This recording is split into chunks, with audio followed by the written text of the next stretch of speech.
Obviously, when we launched Baked, we had a lot of learnings from Gummy, and I'll tell you some of the learnings that we had from Gummy. I don't know if you remember, but when we launched Gummy, what we did was we sniped a big portion of our own launch, and then we landed up burning those tokens. I did that whole Andrew Tate thing where we landed up burning all the snipe tokens and all the marketing tokens and everything like that. This time we did it slightly different.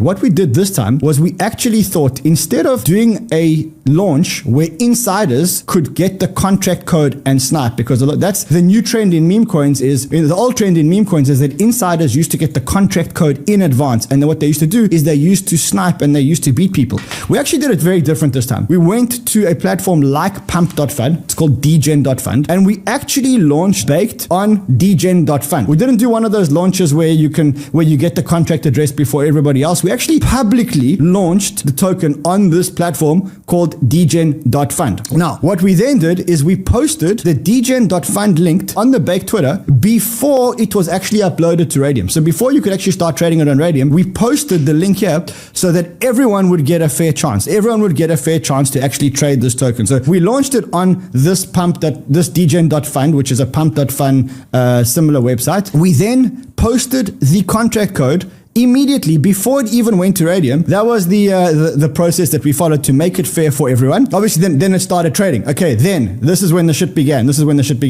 So we got sniped, and we got sniped pretty badly. And you can see it if you look. I think if you look here. Okay, yeah, if you look here at the top traders, you can see that there's one trader that sniped us quite aggressively. The guy put in $9,923 and he sold it for $3 million. Now, this happens a lot. We thought that the best way to do it was to do it on a pump.fund website, because we thought that that's probably the cleanest way to do it, so that we wouldn't be the snipers. We couldn't be accused of sniping. So we went and we launched it on this dgen.fund. Now, interestingly enough, we did get sniped. That is the sniper wallet over there. And a lot of people accused us, hey, you sniped your own token, which of course we didn't do. We haven't touched a token. We haven't sniped a token. Eventually, Peppermints, which is a sniping software, came out and said a Peppermints user, someone who bought and uses their software, just turned 300x, turning 10,000 initial investment into $3 million on Baked. Basically, they came out and they said that's a user of their software, some guy who bought their software,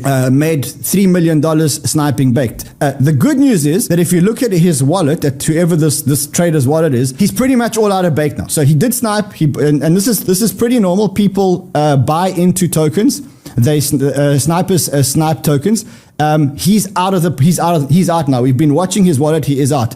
The truth is, though, that unlike like many other, like every other launch, he was successful. And as much as I hate to fucking admit this, because this guy basically made a lot of money. Whoever's using the software made a lot of money. I actually think that I've heard a lot of good things about this Peppermints software, but I think it's very expensive. I think it costs like $200,000 or something. But this guy used the software and actually landed up making $3 million. Anyway, the good news is this dude is out. The token is trading at about a $40 million market cap. From now on, the token is in your hands. Unlike Gummy, we're not going to kill this token with airdrops.